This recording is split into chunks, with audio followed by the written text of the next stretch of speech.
Hi, everybody. Welcome. It's Monday night. I'm Matthew Dickson of mindaid.ca, and tonight we'll be talking about general mental health tips. I'll try to help you with your mental health in the best way I can. I'll talk about schizophrenia a little bit because that's what I've got. And I'll also talk about mental health in developing countries. That's one of my main focuses is helping people who have it a lot worse than I had it with my disease of schizophrenia. And so actually, I'll start off with that. I found out that Partners in Health, they are one of the groups, one of the 10 nonprofits that I steer people towards for mental health in developing countries. Partners in Health, they're an American branch. They work in a number of different countries, giving basic mental health care. They also work with not just mental health care, but other humanitarian causes, and you can go on their website to see what other causes they help out with. The other another one that of the 10 nonprofits that I steer people towards at MindAid is CBN UK. They work with mental health, but also other humanitarian causes too.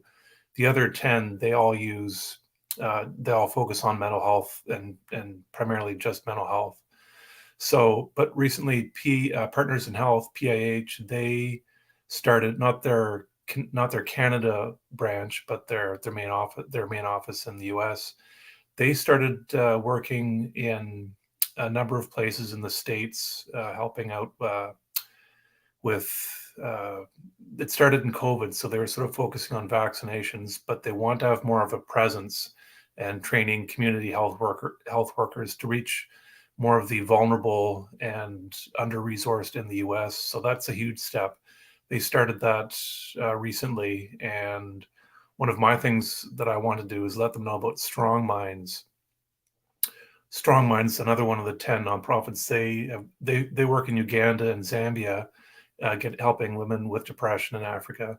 But Strong Minds has also started Strong Minds America, and they're working in Newark, New Jersey to help BIPOC youth aged 18 to 25 with depression, and using their same models of group talk-based therapy with no medications. And I noticed that the Partners in Health, one of their I forget how many, 8 maybe areas that they work in the States. One of them is Newark, New Jersey, the same one. So I want to tell them that I just want to let them know that they're both in the same area. I'm not sure if they're aware of that yet. They may be, but I just want to double check on that. They may have some overlapping, be able to work with each other, collaborate somehow. For your mental health, how are you doing today? Are you doing well? Have you had a good day, a bad day? Are there things you could celebrate? Are there things you could be grateful for?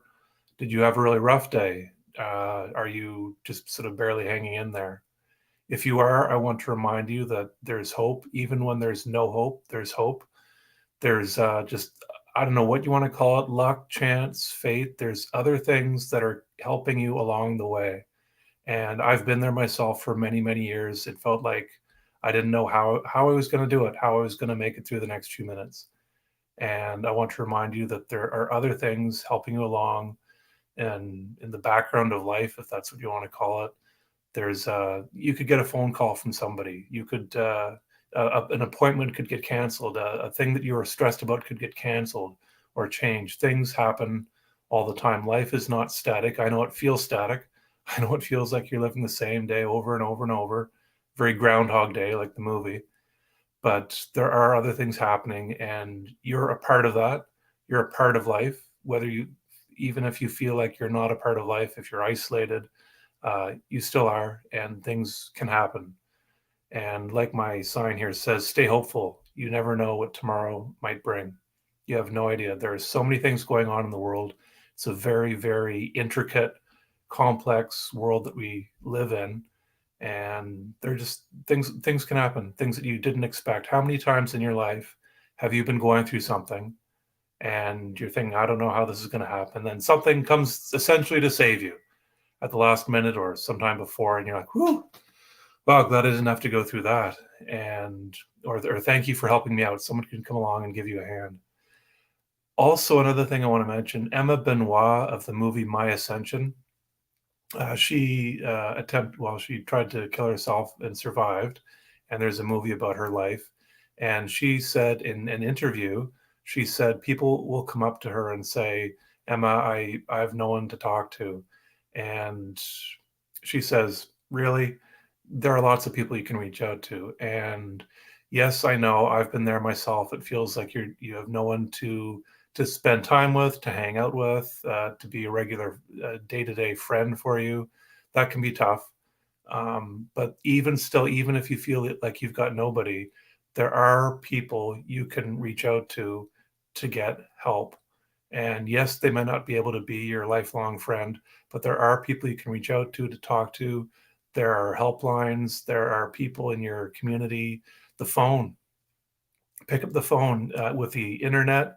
You can phone anybody. You can phone, email, reach out to, message anybody in the world almost. You can find so many people who might be willing to help you out. And actually, I'll take a line from Grant Cardone. He's a $2 billion real estate investor, and he teaches people how to do well in business. And I'm not talking about business here, but he has a line, a saying that I find very helpful. And he uses it for business, but I'm using it here for others, for helping you with your mental health. He says, as a business person, he says, contacts equals contracts. The more people you know, the more people you reach out to on a daily basis, the more people who will likely be able to do business with you. Another business person, she said that people um, people in business, if you tell your message to 100 people, 20 of them will be interested in what you have to say, and 2 will want to do business with you. Roughly, it's about a 2% out of 100. The more people you talk to, the more people who will likely be able to help you. And you could take a lesson from that for your mental health. The more people you reach out to, the more people there are who will likely want to help you in some way with your mental health, who may even be your friend. And it's just keep reaching out to people. Keep, if you can. I know it's tough. I know it's tough. You want to isolate yourself. I've struggled with isolating myself. It's difficult. It's painful to talk to people. And I know for some people listening right now, you might be saying, Matthew, that's not for me. And I know it's tough, but I want you to just keep hanging in there, and things can happen. Things can happen. Another thing, I know some of you might have agoraphobia and might not want to leave the house, but if you can, try to leave the house. Rachel Hollis, excuse me, she's an entrepreneur, and she says, get out of the house on a daily basis if you can. And she says, just get out of the house. It even though it may feel like it's not helping you at all, at some level that you may not even be able to feel, it does. And there's another a guy locally. He's an adventure guy, adventure tour vlogger, and on his one of his logos is things happen when you leave the house. And he's talking about from the adventure aspect, but things happen. It's true. I think that's a neat slogan. Things happen when you leave the house. Get out, talk to people, even if it's just talking briefly to a cashier. All these little interactions help. They really do. They say it takes a village to raise a child. I argue that it takes a village to maintain an adult. We all need interaction. Some of us more than others. Some of us are happy by ourselves, and that's fine if that's what makes you happy. Because in the end, it's all about making you happy. And but try to leave the house, try to meet people, and it's yeah, I encourage you to do that. For me, with schizophrenia, it was difficult. It was difficult having conversations. There is something about the way I described it for me with schizophrenia was I lost my common sense. And I don't mean that sort of in a logic point of way, like thinking logically, although, yes, part of my thinking was affected, my cognition. And although other parts of my thinking were not affected, they ticked along just fine. But there was something about talking with people, hanging out with people that I just didn't get. I got it early in my youth before I got schizophrenia. I knew how to have a conversation with someone, as much as anyone does, especially, in your youth. But there's some sort of, I called it a common sense, knowing when to pause, knowing when to, the timing in jokes, knowing, just sensing that people are present with you. I felt very alone. It really felt like in my worst year, probably my worst year, and then I got better after that. It felt like no one was there. It's that's I guess the psychosis part. Maybe people who don't have schizophrenia, who have other types of mental illness, maybe that's the way they feel too. It's I just felt like no one was really there. I felt very, very alone, a very incredibly alone. Even if I had friends around me, friends and family, or anybody around me, I felt like I was alone. Like there really wasn't anybody in the room, even though there were people in the room. It was scary. I didn't like feeling that way, and it was, but I so it was difficult to communicate with people. I missed that sense of, knowing when to pause, uh, knowing just how to carry on a conversation easily. A lot of people said when I talked to them when I was sick that I paused a lot because I was always trying to think, what's the right thing to say in this situation? I thought that a lot. What's the right thing to say in this situation? And I would pause. Someone would say something and I'd have to respond, but I'd pause because I'd be thinking, is this a normal thing to say? I don't know. And so I was always taking my time trying to say the right thing because it was difficult. And I didn't have to pause in my youth, the first 20 years of my life, because I didn't have to analyze what I was saying with that big question, is this a normal thing to say or not? Because with schizophrenia, I got that in 1994, back when mental health wasn't talked about as much as it is today. And you just couldn't talk about mental health in general, and even more so schizophrenia back then. And I was just always monitoring what I said. Okay, Matthew, is this a normal thing to say? Is this an okay thing to say?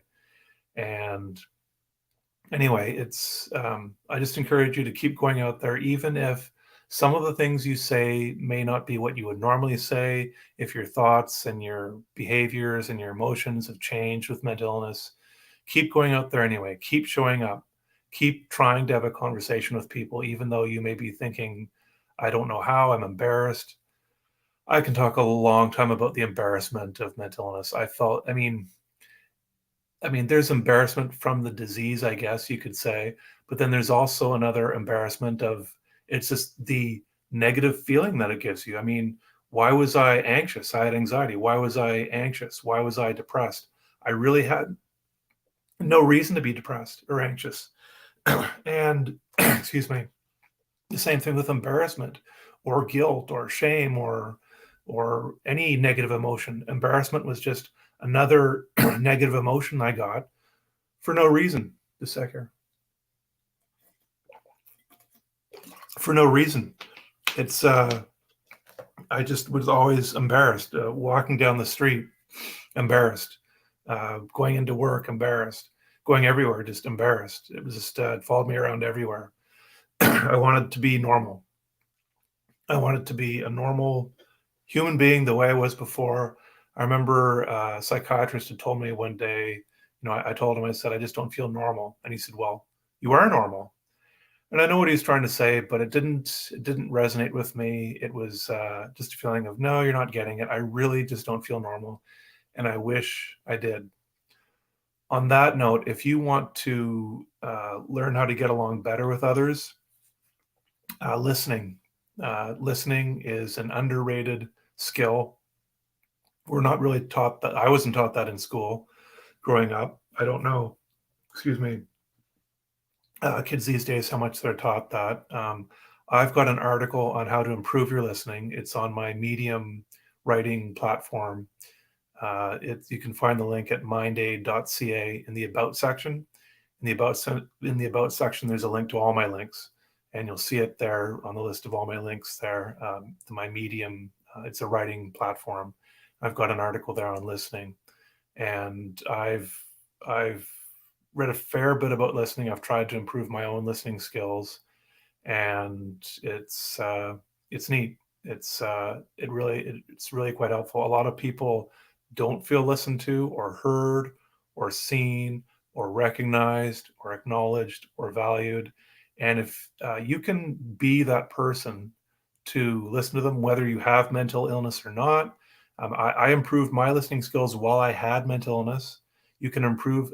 You can. On that note, you can improve a lot of things when you're mentally ill, even though you may not be able to use them fully. You can get better and improve some of these things. Some things to improve in life, your mindset, your thought patterns. You can change those despite the fact that you've got mental illness. I know, and even if you can't use them, you'll have that knowledge. And the old saying, knowing is half the battle, I find is very, very true. I read books for years on how to improve my mindset, listening skills, all sorts of things, people skills. And a lot of the time I couldn't use them fully, but I had the knowledge. And it's really nice when you've got that knowledge because you say, oh, I know what's going on here. I understand what to do. Even though I can't do it, I know the right thing to do here.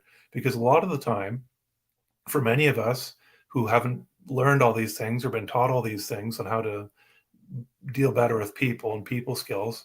I mean, I was never taught this stuff. I learned a lot from reading books on how to get better at this. But a lot of the time we leave a situation or a conversation thinking, I don't really know why that turned south, why that turned sour, why I don't understand that. I don't know what's going on here. And that's the phrase you want to be able to not say is you want to be able to say, I know what's going on here.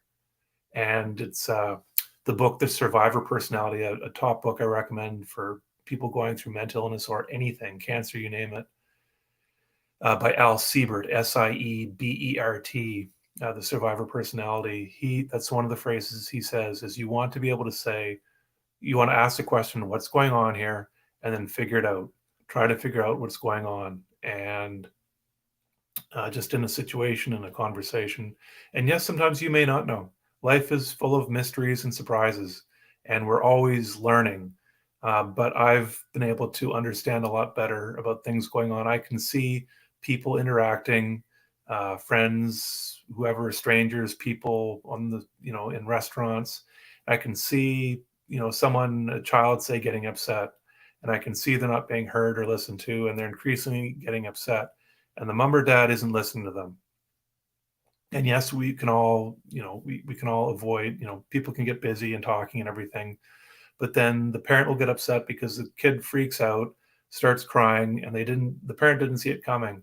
But when you can see these things happening more often, and that's just an example, and I don't want to say too much because I don't have kids, so I shouldn't really be giving any advice on stuff like that.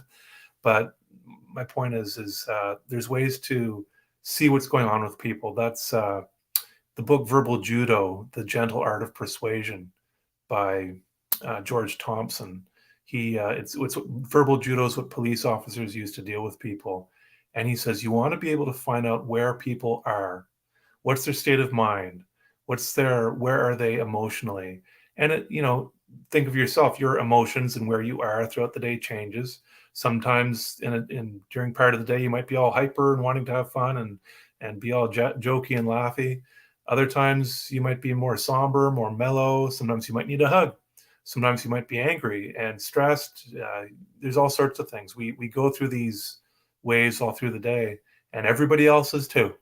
Everybody else is too. And when you can see where people are, and as their moods fluctuate, you can blend more with them. You can adapt more like a chameleon to be calm when they're calm, or be hyper when they're hyper.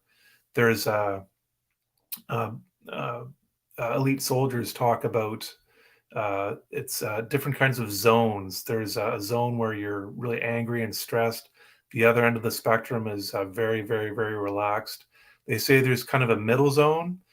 They say dogs, I suppose cats, other animals too, are probably, they say dogs, whatever animals are in this zone a lot of the time where they're relaxed, they're in a state of relaxation, but they're also ready at any moment to get active, and they're always up and ready.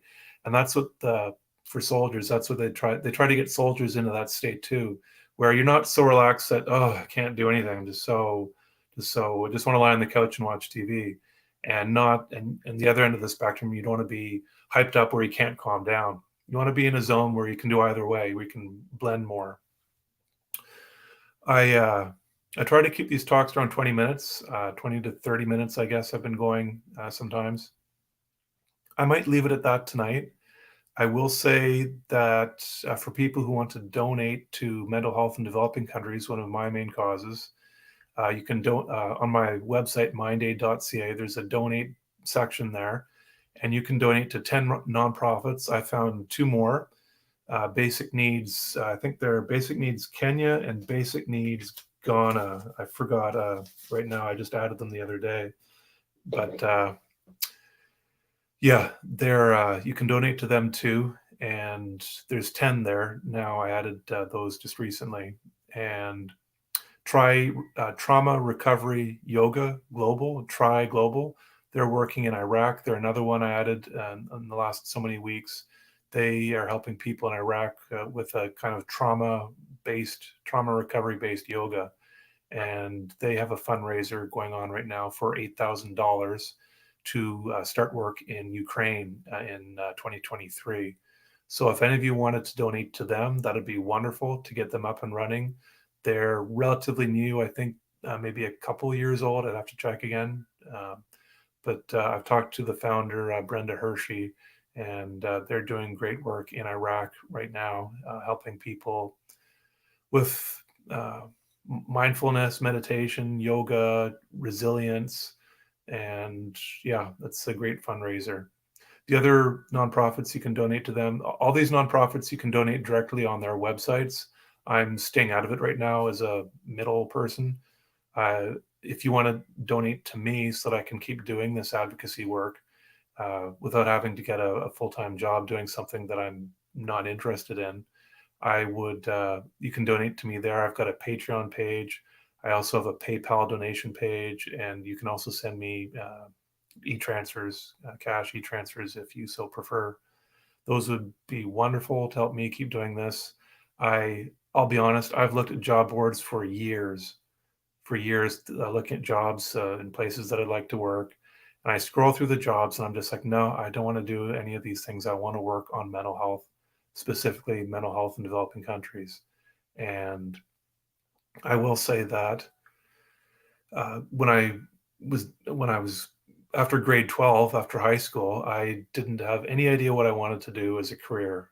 No idea. I was kind of floating around, but I was a straight A student. I could have done lots of things, but I didn't feel called in any one direction. I got into engineering. I got an engineering degree, but I was just sort of half-hearted in that. I was just kind of doing it because I didn't really know what else to do. And I got that partway through the degree. I bicycled across Canada. I wanted to do more fun stuff like that.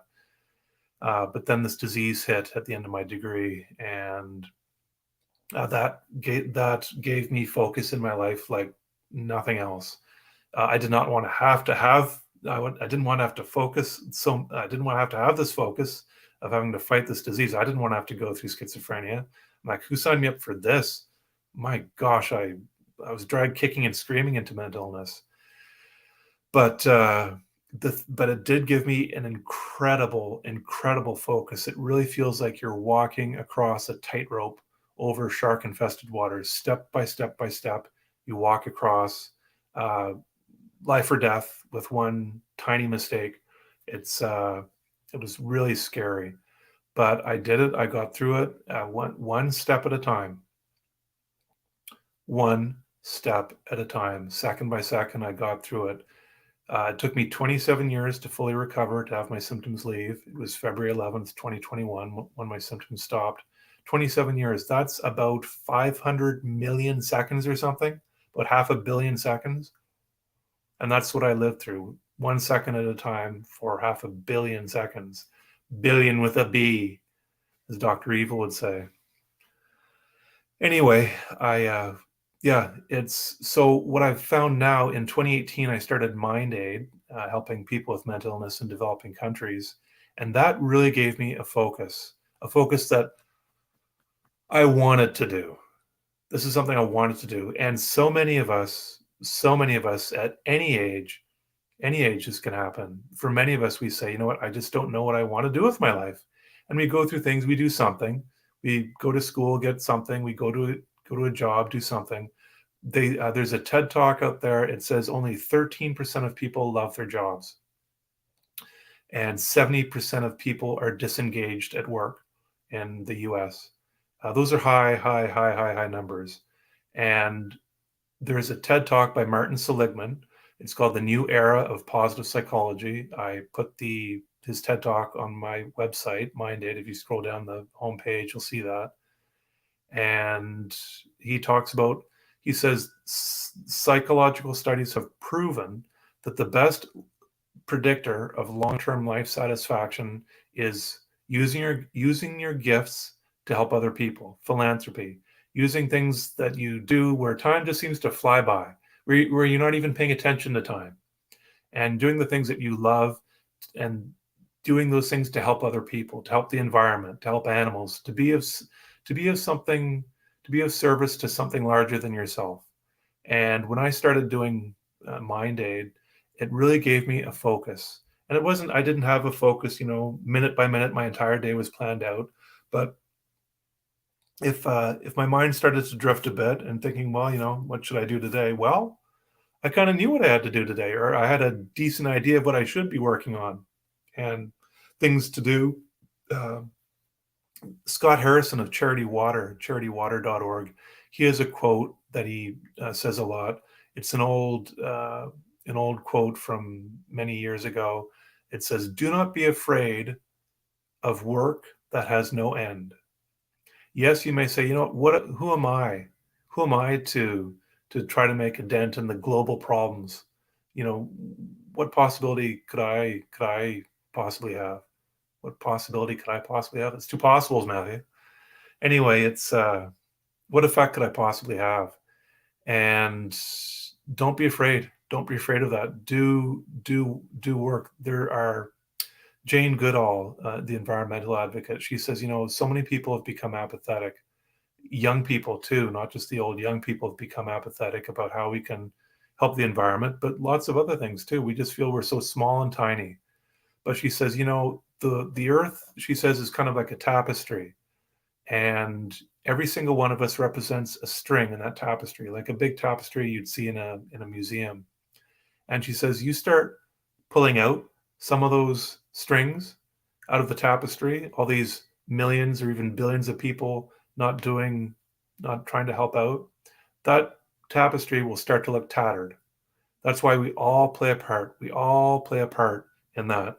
And yes, we may have a small impact on the world, but they all count. Everybody counts. Everybody does. You count. You count. You may not feel like it, but you do. You count. And I know for many people, it's tough. I will say that if all you can do is focus on your own recovery for mental illness, or maybe something other than mental illness, if that's all you can do, just barely getting through the day, just to focus on yourself, I want to remind you, you may be feeling guilty like I did for many years, that I wasn't helping other people, doing my part, sort of, if you want to call it that. I felt guilty, but I want to remind you, try your best not to feel guilty, because your recovery is an amazing accomplishment. Amazing. To fight as hard as you are every day going through mental illness, that deserves medals. Carrie Fisher, Princess Leia, Hollywood actress, says people going through mental illness deserve medals. You deserve medals for what you did today. If you're someone who struggled and did everything you could to get through today, you deserve medals, awards, trophies, certificates, many of them, for all the things you did today, what seemed like millions of things you did today to get through, all the steps you took, all the times you didn't know what was going to happen. I commend you. If no one else is going to give you a medal, I will. I wish I had medals for you. And maybe someday we will. Maybe we will have celebrations like that for people. And until then, I want to say, it's phenomenal what you're doing. So try not to feel too guilty. For others of us who may have more uh, um, energy levels, higher energy levels through the day, and not suffering as much, think think about, maybe I could do something. Maybe I could play a small part in life, and in helping other people. And we could all watch Netflix. We could all play golf, and those things are wonderful. It would be great if everybody in the world could do the things they want to do and just have fun and not have to worry about sickness and suffering and disease. But millions of people are suffering, and it's the best predictor of long-term life satisfaction is helping other people. It makes me feel good. It makes me feel good to help other people. And I the other thing is, if you do get into advocacy work or helping out in whatever way you can, keep taking care of yourself. Some people can handle a lot of productivity throughout the day. Some people need 4 hours of sleep and they're go, go, go all day long. Some people can handle that their entire lives, I think. But a lot of us can get swept up in working too hard, and then we burn out months or years down the road. And I just want to remind you, try to take some time for yourself. Uh, have fun. Let your mind wander. Have times for boredom. Boredom. There's a documentary by Alan Nurenberg about boredom and the important effects of it. There's lots of articles and studies on boredom, and it's important to just have downtime. There's I think it's Dr. Daniel Amen. He talks about he's a brain scientist in the US. He talks about the pleasure addled brain, and for that celebrities can sometimes get because they have access to too much just high energy activities. Take some time to have downtime. It's incredibly important. Anyway, I'll leave it at that. And for those of you who've been struggling today, I want to say I think you're doing the best you can. Hang in there. It's it's life can be wonderful, and I want to remind you of that. You don't know what the future may bring, so stay hopeful. It's worth the fight. Thanks so much, everybody, and